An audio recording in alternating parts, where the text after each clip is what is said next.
Dude, that music, Whoa, we're going again. We're going again. We have this epic countdown. So it's like good. 10 seconds. I know. It's the best. Hey, guys. Welcome. Makes you want to jive. My name is Brandon Leon. I'm a local realtor here in the Sacramento region. I'm joined by Keith Collins, a market leader here in the Sacramento region. He's a lender by trade. He knows a little bit about finance, a little bit about money, a little bit about helping you plan for the future financially, which is pretty cool. But we are here for the Sacramento real estate housing update, a market update for December 2022. So we're excited. There's so much to cover. And I think what's cool is we're going to cover both sides today. We're going to talk about the doom and gloom that we're hearing, but we're also going to talk about some positive things, which I think is important. Sky is falling. Stick with us to the end, because we're going to talk about interest rates. We're going to talk about some really positive things to look forward to in 2023, and we're excited to share that with you. So if you guys are just joining us, just feel free to hit that thumbs up and or even just comment. Let us know you're here.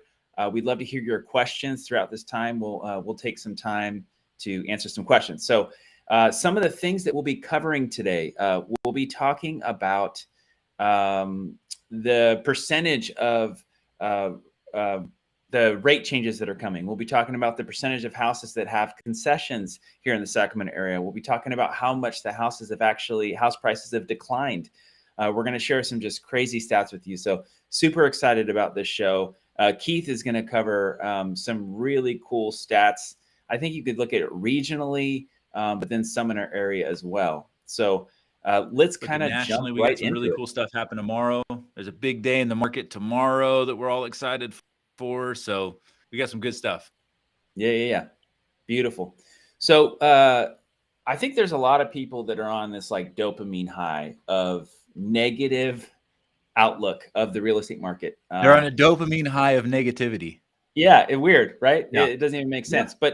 But there's so many stats and there's so many memes and there's so many stories coming out that are super negative right now about what's happening in the market. And yeah, if you look at the numbers alone, you don't look at everything that's going on in the region, you look at the numbers, you might get a little discouraged. But you have the optimists and you have the pessimists. I think we need to know what's going on in the market as far as the numbers, but then we also need to know all of the other outlook. There's a lot of other factors involved. And so we actually have this really funny picture of buyers and sellers in the market that we want to put up. That's actually kind of funny. Let's see if we can get that graphic up. I know. I can see it. It is really good. Is he the other one? Up? Nope, the other one. Prices are going to be higher next year. We're getting there. All right. Either way, you have buyers that are applauding the market. You have buyers that are super excited. You have the sellers that are like, I don't want to hear that the prices have gone down. I want to be in denial, which is somewhat true. And you have the market just screaming at you, just all these different things going on. And so these three different perspectives, and I think there's opportunity in all of them, but really understanding, you're looking from your point of view, whether you're a buyer or a seller of, you look at things through a certain lens. And so, there's a few things we kind of want to cover, that we have interest rates that came down recently. And I think whenever the interest rates change, people get super excited. Like Keith, you can speak to this, that whenever they see a glimpse of hope in the interest rates, it's like, could this be a market turn? Can you speak more to that a little bit? Yeah. If we think about this, right, like if we look at like what changed in the market, I don't think people are losing jobs, significantly in the marketplace, right? There's been job transition, but we're not, the unemployment rate locally is still extremely low. There's still tons of positions that are open. People are still getting raises. What changed was interest rates, really. Interest rates went from too low, right? I did a 1.9% 15-year fix for a client. Like the rate started in the ones. Interest rates were just too low, and it was a shock to the system. And doing this for 18 years, and we had the fastest interest rate increase that I've seen, and I think it was one of the fastest on record. We went from 2.5% interest rates to 7.5% interest rates within a year, and really the fast climb was in like 6 months. And so it was a shock to the system. Yeah. And I think we all kind of think about negativity, right? And whenever something happens right now in the markets, we go back to 2008, and everybody thinks that that's just going to happen all over again. And I think there's a lot of things that are different, right? And one being, this isn't a market collapsing like that. Like 2008 was a global collapse, right? We've seen interest rates that have pushed up, and it's caused affordability to go out of whack. And I get that, right? I get that. I mean, we've lost almost $200,000 in purchasing power with interest rates moving up. But they're going to come back down, and they have a lot. And 2 weeks ago they dipped down into the fives, and this week they just dipped down to the fives again. So, we were in the mid sevens, looked like they were charging to eights, and now all of a sudden we're back in 5%. And man, I'll take a 5% rate all day long. 2% was too low. That's just not reality. Yeah. And when we're looking at it, I think it comes down to an affordability. Yep, From the absolutely. buyer's perspective of how much can I afford, and if we take the thought of the 2.5 interest rates out of it, and we just look at where interest rates are normally, if you were to look over the past 10 years, in the fives is fair. And so the affordability, I mean, do you believe that the market is directly affected by our ability to have more affordable housing? Would you say that would be accurate? I think In so, a for positive sure. way? Yeah, no, absolutely. I mean, if homes are more affordable, people are going to be able to bid up and qualify for them. So, I mean, the market is absolutely affected by affordability and having affordable housing. And so we have a volume shortage, right? We have a Absolutely. lot less houses. It's very evident. We're going to go over the numbers here in a minute. So do you think where the interest rates are going to be maybe Q2, Q3 of 2023, do you think that's going to be enough to bring the volume back? I think it is. I mean, I think a few things are going to happen. One, we're just going to get used to it. I mean, that's a thing, right? Like, we're not going to go live in boxes. I mean, real estate is a thing. You're going to rent, you're going to go live with your family, right? You're going to go live with the family, you're going to rent, or you're going to buy a house. So you have three options, but it's all related to being in housing, and rents are super high. Housing's super high. I think, could we maybe make a case to say, hey, like, let's just take away the COVID real estate market away. And I think that's kind of where we're going there from that is, a lot of the increase that we saw during COVID has been eliminated with some of the price depreciation, and interest rates are kind of back to where they were before. I mean, it was, that was nuts. And so, Yeah. but looking at this, right, like if we get interest rates back into the fives, and home prices have dropped in the Sacramento market, in some cases 10-15%, I think we move back into affordability. Great. Significantly. I mean, I think it's unreasonable for buyers to sit around and think that interest rates are going to back in the twos or threes. That's just not something. But Sure. but where 5% interest rates occur is you get the sellers that are sitting there with a 2.5% interest rate that want to move up, and they're not like, screw this, I'm not going to 7. They're like, okay, I can probably make 5% work. And so I think it just provides a lot more opportunity to the marketplace. 5% is a magic number, and I think we're moving towards that. Today we had a great day in the market. The inflation. So inflation is the driver. Outside of the Federal Reserve jumping in and actually buying mortgages and forcing interest rates lower, inflation's the driver. As goes inflation, as goes interest rates, right? Inflation went through the roof, rates went through the roof.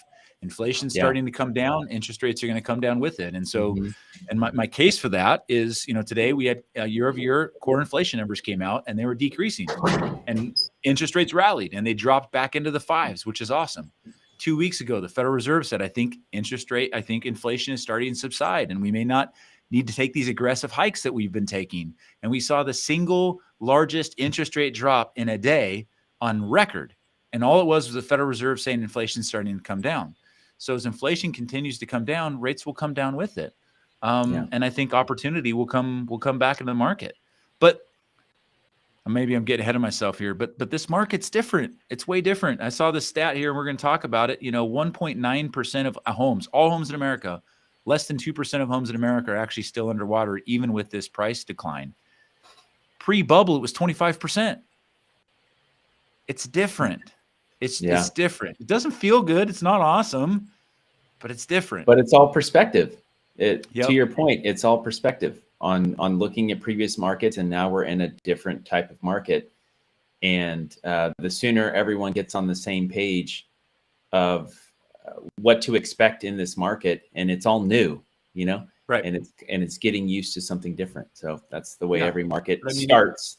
And so yeah. I'm cautioning people, but I think this is where a professional comes into play, where they can ask you questions, you know, thought-provoking questions, to figure out if right now is the right time for you to buy or sell, you know, in general.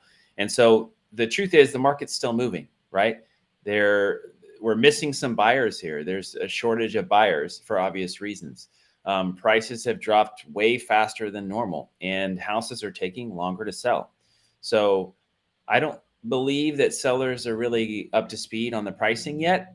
I think that sellers have fallen a little bit behind, and that's one of the reasons why uh, they're kind of stuck on the prices of, you know, March, April. But they're not rushing to list either, because they're kind of waiting, hoping. I think a lot of conversations I have, just hoping for the market to recover, where they can hopefully, you know, get more money when it is time to sell their house. But there are a portion of them that are starting to listen. If you look at this graph of the percentage of sales with concessions just in Sacramento County alone, you know, as we look at this graph, we'll bring up here in just a minute. You know, 49.4% of closed sales in Sacramento County had concessions last month. Okay. So we have numbers for November. So we're looking at October numbers really, but What's a concession? Let's talk about that though. What's a yeah, concession? exactly. 49.4% of closed sales in Sacramento had concessions last month. So this means nearly half of all sales had some sort of credit. So we're talking about credit for repairs. We're talking about closing cost credits, credits to buy the rate down, things like that. You know, carpet credits, things like that. Those are concessions. So we saw half of the houses in Sacramento County have The sellers concessions. coming to the table and contributed in some way, in some fashion. Half. Absolutely. And so, you know, that begs the question, when you're a seller, you know, what's more important to you? You know, making the most money, or continually, I don't know, isn't really a good question, but what I mean to say is, when we're looking at from a seller perspective, there are many sellers that aren't open to concessions. So Yeah. being open to concessions gives you an opportunity to make more money, plain and simple, rather than doing these large reductions. And if you're open to concessions at the beginning, if you're coming to the table and saying, all right, I'm willing, I'm open, I think deals can be made faster, and the market can move a little bit quicker, and the seller will ultimately make more money. Agreed. Yeah, no, Yeah. absolutely. I mean, I think there's a lot of opportunity on both sides of the table for concessions.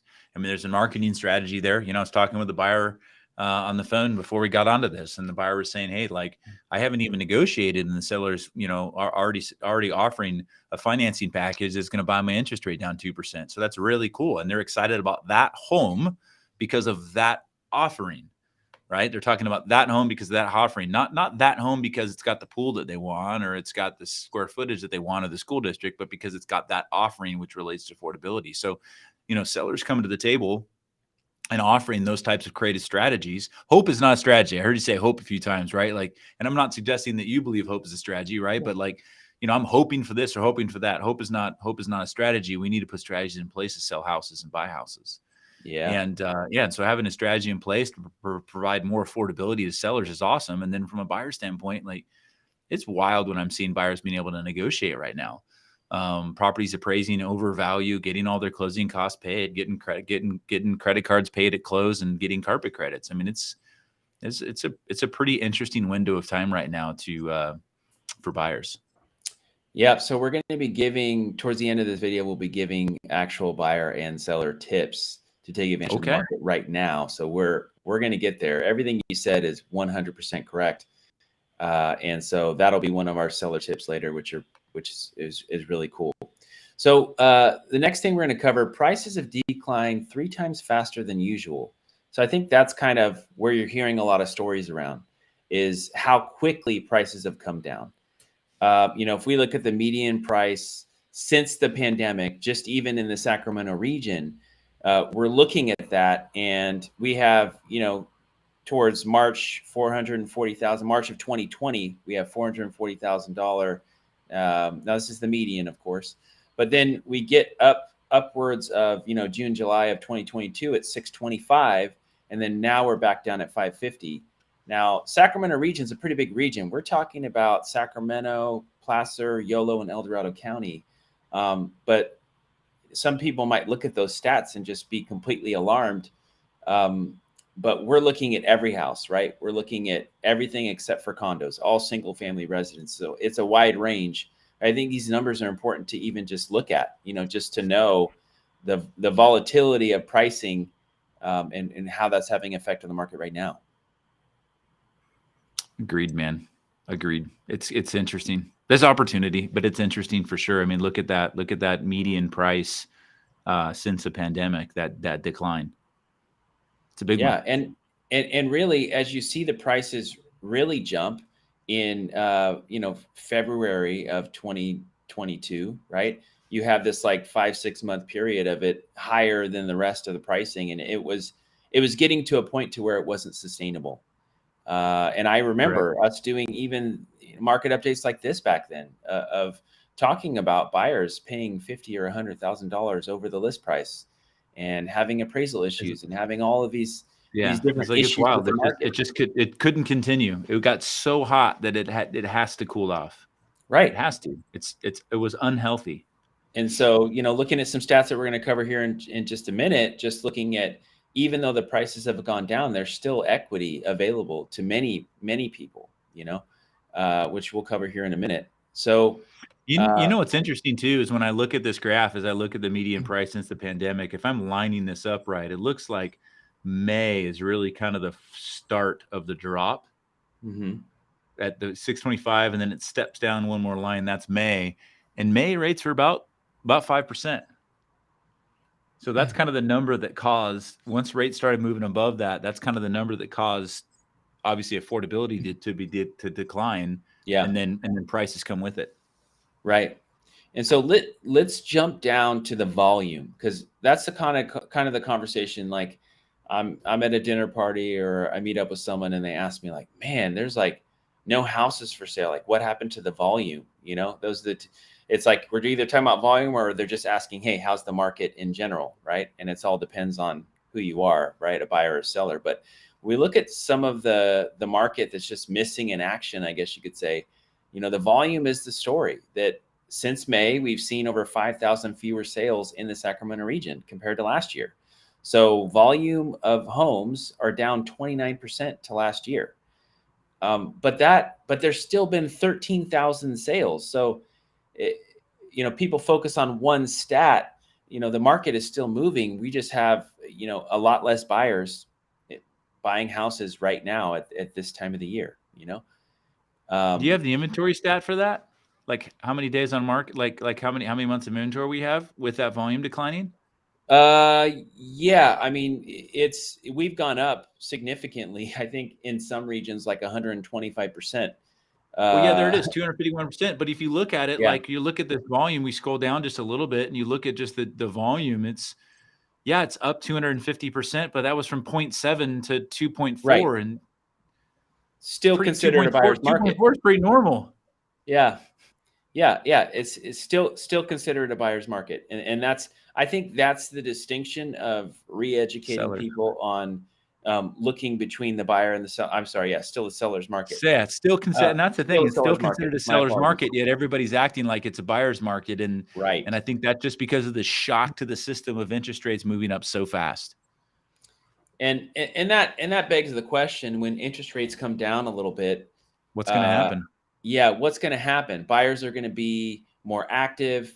I think the sellers are going to gain a little bit of power back. I think we're in that shock phase where, we go through for the next few months. And if interest rates do get a little better, I think we get back to a little closer to where we were before, as far as sellers not giving volume activity, negotiating power, a balance. Yeah. Yeah. And that's what I'm talking about, is like, I don't want to sit here and make a prediction, but I do think that there's an interesting window that you have as a buyer right now, where like, if interest rates do drop, I'm not saying it's going to be a crazy frenzy and bananas again, but like, does it maybe shift a little bit more? Because if you look at this based on months of supply, meaning how many months of homes we have available, that stat says it's a seller's market. Yeah. Outside of what we're seeing in any market, that's a seller's market, but sellers are acting like it's a buyer's market right now. So if interest rates do move down to the fives, does the crazy swing in negotiating power that buyers have right now maybe go back a little bit, and not to a point where it's where it was in COVID, but where buyers are not getting $50,000 in credit to buy the interest rate down and do buy downs and get a lower price and have a carpet credit stuff. And I just wonder if there's this interesting little window that we have. I couldn't agree more. So if you're a buyer looking on buying a house in 2023, listen up. Your ability to take advantage right now of the sellers that need to sell their house, that are willing to give discounts and concessions to buy down your rate and repairs. I have this conversation every single day. Buyers say, Brandon, I'm going to wait for the interest rates to come down. They're too high.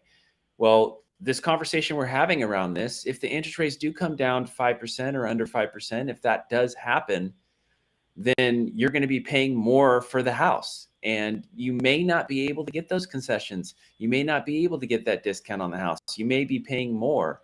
And, one might argue, yeah, but it's a lower interest rate. But I don't know, Keith. I mean, I'd say the other question would be too, is it's like, do you think that you're the only person thinking that? I mean, I don't think a lot You of know people, what I mean? Like I talk to everybody, that not everybody, but every clients I'm talking to that are wanting to wait. The reason they're wanting to wait is for rates to come down. And yeah, of course, like I get that, but I just wonder if there's an opportunity right now to get the seller to put the interest rate down to where you want it to be. Yeah, I couldn't agree more that I believe there is a better opportunity for buyers than there has been in a long time. The serious ones that are And look, willing like to this look at isn't all like the a data. guy just trying to, sorry, this isn't just like a guy just trying to sell a house or talk someone into this. Like if I wasn't in the home, like we're in our dream home, I love my home, I'm not moving. But if we weren't, like I would be buying a home in this market right now. I'd be taking advantage of the opportunity in this marketplace right now. Yeah. If I didn't have a home, I 100% would. And I'm looking at rental properties right now because I believe that there's still opportunities in there. So I believe that there's opportunity in this market. I'm not just trying to say this to sell somebody. Yeah. It's cool. And that's fair. So Keith, let's hit him with some crazy stats. Let's talk about how many homes are underwater. Let's go into that. Yeah, so homes underwater, right? So that was a stat I was looking at today, and I thought it was an interesting stat because so many people are worried about a bubble and and what happened before, and really a lot of homes were in distress. People didn't have equity, and so right now, I mean, it was 37% of homes in America have no mortgage on them. 37% of homes have no mortgage on them right now, and over half the homes have an interest rate less than 5% that have a mortgage. Right. So there's just so much stability in if an individual is in distress, right, they're not in a place where they have to distress sale for the most part. All right. And if you look at pre-bubble, so going back to that stat, 1.9% of homes are underwater right now, to compare that to pre-bubble, 25% of homes were under market. So 1/4 of the market was underwater pre-bubble.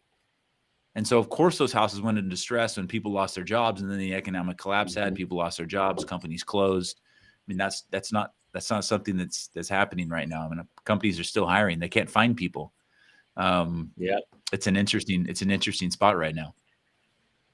Man, it is, and that's why we do stuff like this, just to totally educate people on, hey, if you're thinking about making a move, consider these things. So we're kind of giving you those tips and those hot takes from guys that are doing it day in and day out and having conversations with people and knowing what's going on in the market. So let's hit them with a handful of buyer and seller tips. So in closing, we're going to wrap up here real soon, but I want to hit you guys with, hey, if you are, let's just start with buyers. If you're a buyer in 2023, what are these like 3 to 5 hot tips that we want to empower you guys with? I mean, when we start, you start. Yeah, I'll yeah, go ahead. You start. So I mean, we've talked about it a lot, right? Lower prices and willing sellers willing to give concessions. So I mean, I think there's an opportunity right now to, just because you have the list price doesn't mean that's going to be the sell price. And I think there's, it's a different market where, you were overbidding and then it wasn't appraising. Right now Right. we're underbidding and it's appraising, and that presents opportunities. So, like, I would say don't worry about offending somebody. I've had conversations with buyers where they're like, I don't want to be offensive with that offer. Like, put the offer out there and see, like, if you're willing to pay for that and you think it's worth it, and see what they're willing to do, because sellers are willing to give concessions in this market right now. They're willing to come to the table if they're motivated sellers. Sure. Number Yep. two hot tip for buyers is be aggressive, because the nice houses, the houses that are move-in ready in great locations, priced right, are moving still very quickly. So Right. that will never change. Houses that are in great locations, that are move-in ready, that people absolutely love, those are going to move quickly. So continue to be aggressive, because sometimes those houses may not be available tomorrow. Correct. Like, you don't have to break your neck to get off of work to go try to see the house, but at the same point in time, if it's the house, you're probably not the only person thinking it's the house. And so we are still seeing some houses having multiple offers, and we're seeing a lot that don't. And then new homes, and this kind of cuts me out of the equation, but it's a realistic thing. I mean, it's because most new home builders have their own lender, but it's kind of coming into year, and they like to pad their numbers at the end of the year, and we're seeing some of these new home communities really want to move product, and they're, I mean, $50,000-$60,000 credits to buy the interest rate down, or reduce the price, or do upgrades to the property. I mean, they're really throwing in a lot of incentives right now. So don't discount that. But here's the jam. I think a lot of people walk into new home communities unrepresented, and unless you are an expert negotiator, right? You know how to negotiate these things, and you know what potentially can be. Like, if you walk into the builder, they're not going to just give you everything, right? They're not negotiating for you. The representative of the builder is negotiating for the builder. Mhm. And so you need somebody there to negotiate and represent you. And again, as a buyer, like, you don't pay your agent to represent Yeah. you in a new home build. The builder does. So if you're looking at new home stuff, look at new home stuff, one, and two, as part of that, like, make sure you have an agent helping you negotiate some of that stuff, because they see more than you see, and they know what's happening in markets. And that's great. And just to add to that, make sure that they're with you on your first visit when you do go look, because I've seen people being taken advantage of time and time again, by someone that's And not then when you come back with an representing their agent, interest. they'll say, look, you can Mhm. buy from us, but your agent can't help you negotiate. And you're like, what the heck? Yep. So Yeah. yeah, Super the seller important. wants to win. The seller wants to win, and the builder wants to win, and they sell a lot more houses than you do. I mean, be represented in that transaction. So Keith, give us a bonus tip in regards to interest rates or loan programs, or what would be your number one hot tip on the lending side for buyers right now, that are looking to purchase in 2023? Looking to purchase. Well, I think, I mean, the 2-1 and 3-1 buy downs are pretty awesome. I mean, that you can still get a 30-year fix, and let's say market rate right now is 5.99, or let's just say 6 to make it easy. I mean, you can get a seller to buy that interest rate down to 3 or 4% right now in the first year, and then it goes up the second year, and then it goes up the third year, and then it's fixed forever. So I think I think sometimes we say creative financing strategies. It's like a kind of a dirty word, and Mhm. it's not, right. Like, it's not an adjustable rate mortgage or a NAGAM loan that's going to Right. get you in trouble. We're just thinking creatively about the opportunities in front of us. So, look to use the concessions that you're getting to get you more affordable terms for the house. Mhm. And then there's a lot of lenders out there that are kind of offering to waive fees if you refinance later. And that's one of the things that we're doing as well, is we really believe interest rates can be lower on the horizon. So if you do buy with us today, like, be comfortable with the payment today, but we believe interest rates will be lower in the future. And so we're saying, hey, if you buy with us now and refinance with us later, we'll waive the lender fees in the refinance. That's beautiful. I mean, Yes, saving sir. money is saving money. Yes, it Great. is. So I'm going to hit you with some seller tips real quick. I think the first and most important thing, which seems common sense, But now more than ever, you know, all the part-time agents have left the building, or most of them.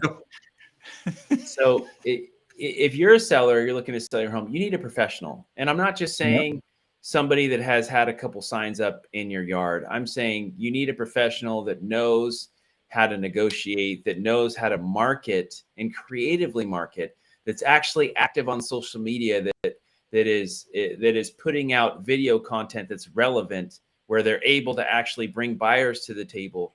You know, that's more important than ever, is having an expert negotiator and having a professional, you know, listing your home. I believe that's super important now. Now that we're in this weird space where, you know, who you hire is just more important, because you want to sell your house for the most amount of money, and in most cases, the shortest amount of time. I think a great question on top of that is, you know, when you're asking them, is how many price negotiations have you had to negotiate in your career? Because there's a whole heck of a lot of real estate agents out there that, you know, the part-timers are gone, but there's still some people that are full-time that have never negotiated a price reduction, or only negotiated a price reduction in this market, which is really the last 6 months. Yeah. So, you know, that you need to be able in this market, and the number of agents that have done that it's a small number, actually. Yep. Yep. Absolutely. So, you know, the second part of that is pay them what they're worth. You know, when you have an expert negotiator, you're typically going to make more money.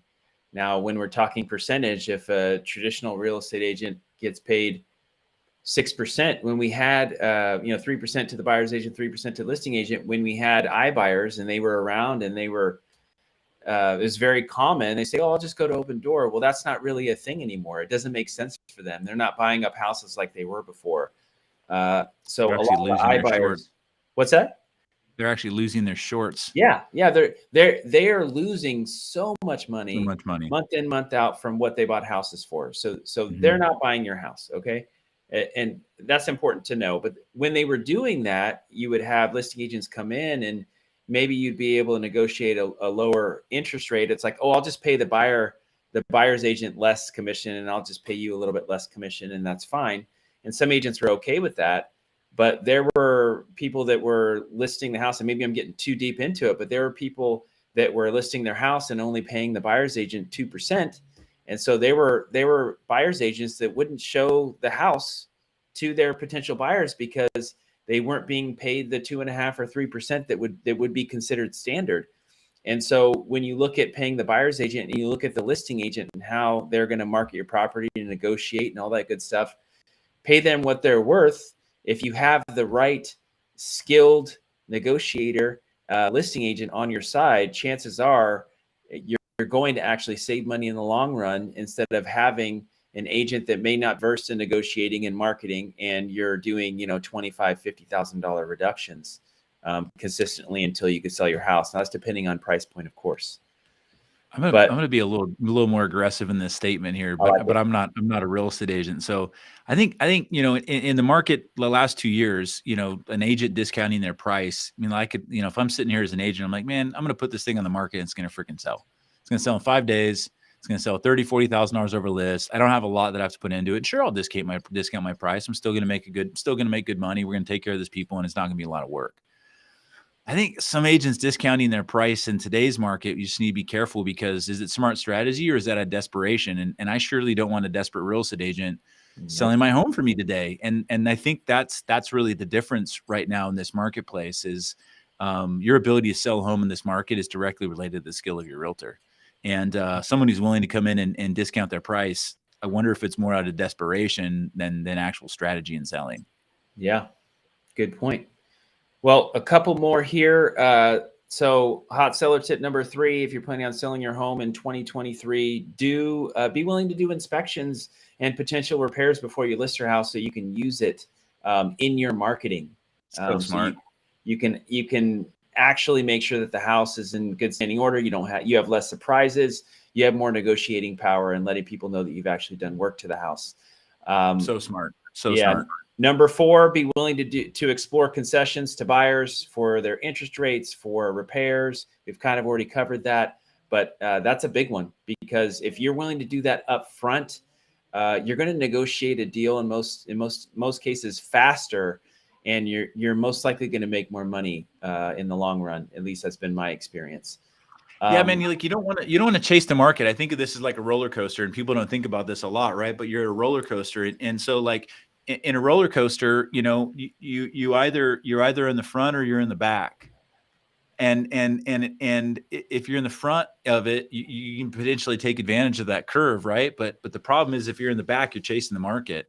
And so, I think, when you're coming out of the gates, priced right, ready, concessions, in that window, you're not chasing the market. And when you start chasing the market, you've got to get ahead of it and then go maybe even deeper than you did before because you're chasing it. And it's a problem. The longer you sit in the market, then that's chased. Like all these things start compounding on the seller. The longer it sits, and the more times it goes in and out of contract, and you really start chasing the market. And you don't want to do that. You want to come out strong. Absolutely. Yeah. No, that's 100% right. All right, 2 more. We're going to wrap it up here.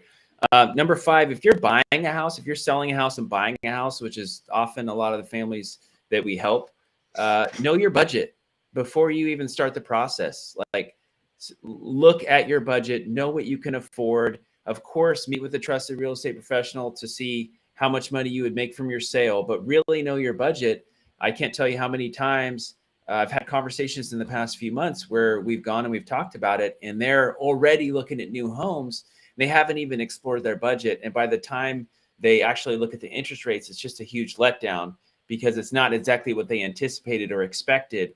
And so, do that work up front so that you can start to plan and be excited rather than be let down. That makes sense.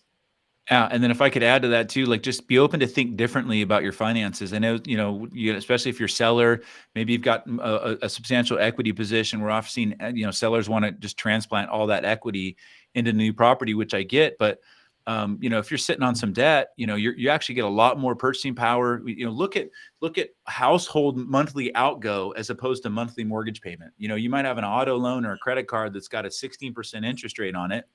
Do we preserve some of the net proceeds and sell the property and eliminate that debt, saving you a whole heck of a lot more money than you would by putting all that down on the new purchase?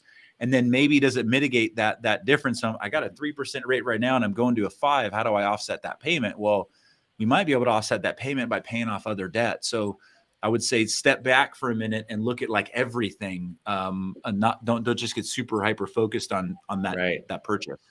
Yeah, great. No, that's good. And that's something that Keith does really well and can help you with your overall financial outlook. So, all right, here's our last one. Bonus tip right here. It's a good one. This is good. Most people are going to look at you sideways on this one. All right. If are you crazy? Are you crazy? Yeah, I know. If you're planning to sell your home in 2023, you have to know that this is controversial, but this is important because this is going to help you make the most amount of money possible. I want to make the most amount of money possible when I sell my house, Brandon. List your house under market value. It creates the auction effect. You are going to be seen as the best buy on the block. If you do these tips that we've talked about, we have 5 tips and this bonus tip right here. If you do that, you will make more money in almost every case. Be willing to take that risk.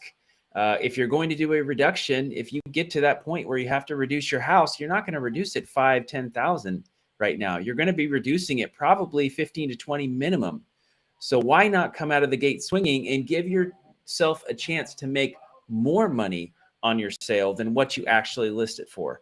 That right now, I think is going to make a huge difference in 2023. And let's face it, we'll see. But we appreciate you guys joining us today. We hope we brought value to you on what's going on in the market and what to expect. We will be back next month with another Sacramento real estate market update. And we'll be in 2024 at that point. It'll be, we will. 2023. We could jump past 2023. Let's just get into 24. See what happens. Year. We'll be in 2023. It's a great year, 2023. Great year. I know. It was killer.